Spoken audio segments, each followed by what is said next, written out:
Olá, amigos do canal Redemptoris Mater. Sejam muito bem-vindos. Se você está chegando pela primeira vez, sinta-se acolhido com um forte abraço. Ficamos muito contentes em estarmos juntos com todos. Não esqueçam de se inscrever e de colocar o seu joinha.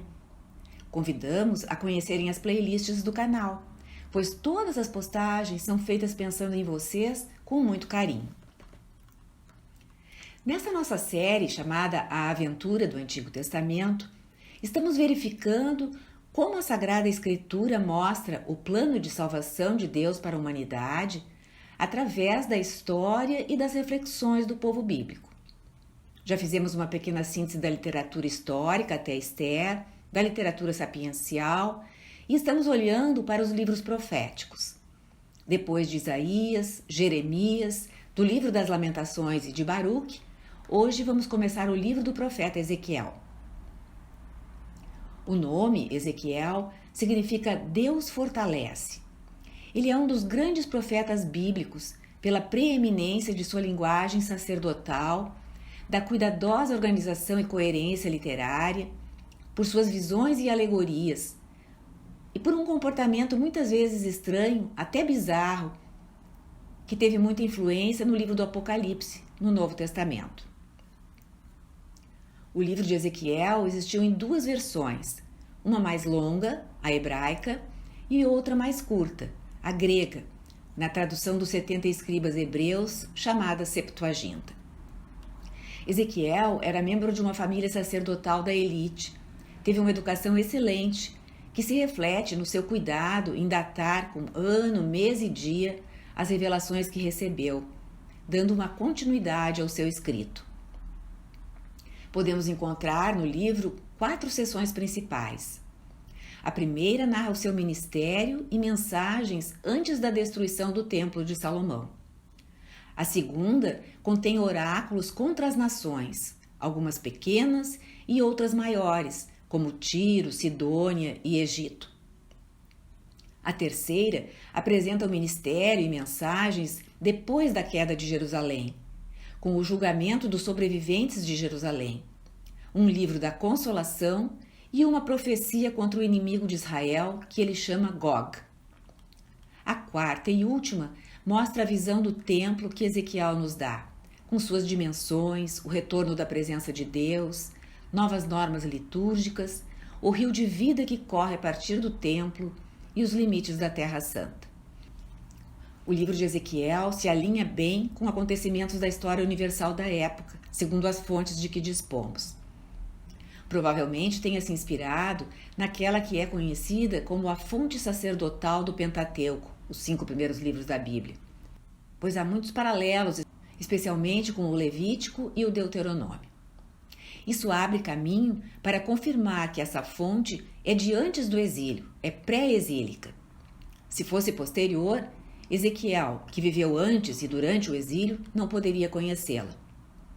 Como exemplos desses paralelos, temos a figura do ano jubilar, a cada 7 anos, em que era proclamada a liberdade dos servos e as terras eram devolvidas a quem dê direito. Ezequiel se parece ainda com o conteúdo dos profetas Isaías e Jeremias. Condena Israel por ter falhado em guardar a aliança com Deus, feita através de Moisés. Anuncia que no futuro Deus fará com o povo uma nova aliança.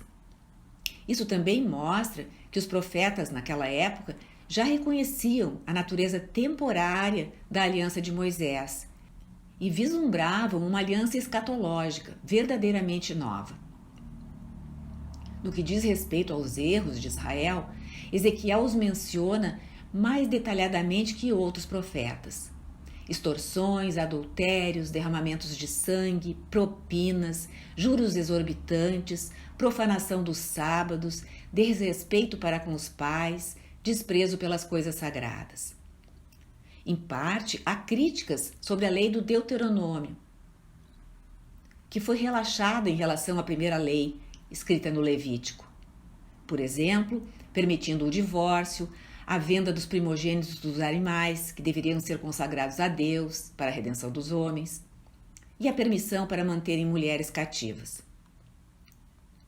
Por sua crítica hiperbólica a essas e outras práticas, A visão que Ezequiel tem do templo futuro, da era escatológica, não propõe qualquer lei análoga às do Estatuto do Pentateuco.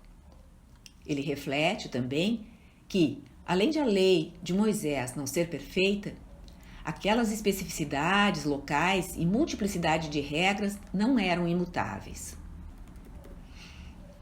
Em suma, vemos em Ezequiel a profecia de uma nova e eterna aliança de paz entre Israel e o Senhor na era da salvação, isto é, da vinda do Messias esperado, que inclui, primeiro, um novo sacerdócio em que Deus será o pastor de Israel com o rei da dinastia de Davi. Fala, curiosamente, de um só pastor, apesar de mencionar ambos. De fato, podemos dizer que isso aponta para o Cristo, descendente de Davi e Deus. Em segundo lugar, fala de uma nova criação, com a restauração da primeira pelas bênçãos, a fecundidade, a chuva, a paz entre homens e animais, a ressurreição dos que tiverem morrido antes dessa nova criação, tudo mostrando condições semelhantes às do Éden na criação, que foi a primeira. Em terceiro lugar, fala de um novo êxodo, em que o povo de Israel será reunido dos lugares de exílio e trazido de novo para a terra prometida. Em quarto lugar, Ezequiel menciona um novo espírito relacionado à circuncisão dos corações e ao derramar de uma água pura, associado este com o perdão dos pecados e o dom de um novo coração e um novo espírito aos seres humanos. Em quinto lugar, o próprio Espírito de Deus capacitará a essa obediência à vontade de Deus e ao restabelecimento de uma aliança nova de comunhão com Deus. Em sexto lugar, uma nova aliança de paz e que durará para sempre será feita com a restauração das 12 tribos de Israel sob a liderança de um rei da dinastia de Davi. E sétimo e último, um novo templo, em que a presença de Deus será restaurada no meio do povo, numa escala além de toda a experiência prévia até então. Esse novo templo será o centro da vida e das bênçãos para todos. Vê-se que há em Ezequiel aquela ideia de continuidade e descontinuidade entre a antiga e a nova aliança, e que esta última foi profetizada séculos antes de o cristianismo entrar em cena, com a encarnação, paixão e ressurreição de Jesus Cristo. Na tradição viva da Igreja, foi dada uma atenção substancial a Ezequiel, às suas visões simbólicas, como profecias das realidades que aconteceriam na nova aliança.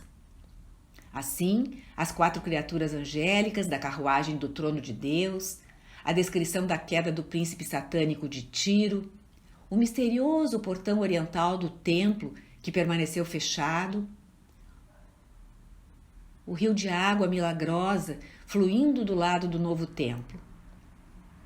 Numa próxima postagem, vamos nos aprofundar nessas visões e seu significado. Por tudo isso, as leituras da Igreja, seja na missa, seja na liturgia das horas, contêm muitas passagens de Ezequiel, tanto nos domingos como em dias santos, pelo paralelo entre a vida, missão e mensagem de Ezequiel e as de Jesus. Na noite da Vigília Pascal, a mais importante do ano, Ezequiel é lido por seu conteúdo relativo àquela água pura que já mencionamos, que trará um novo espírito e um novo coração, como prefiguração do batismo na água e no Espírito Santo. E vemos também com isso que já no Antigo Testamento encontramos raízes do batismo instituído por Jesus. A visão que Ezequiel tem dos ossos secos vivificados é utilizada na liturgia de Pentecostes e no 5º domingo da Quaresma, como sinal de que os 12 apóstolos são os novos 12 patriarcas, em torno dos quais o povo exilado se reúne, formando o núcleo de um Israel novo e espiritual, empoderado pelo derramamento do Espírito prometido.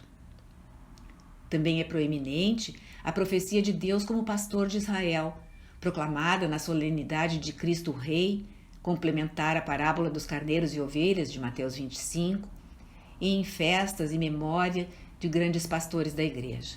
bispos e papas.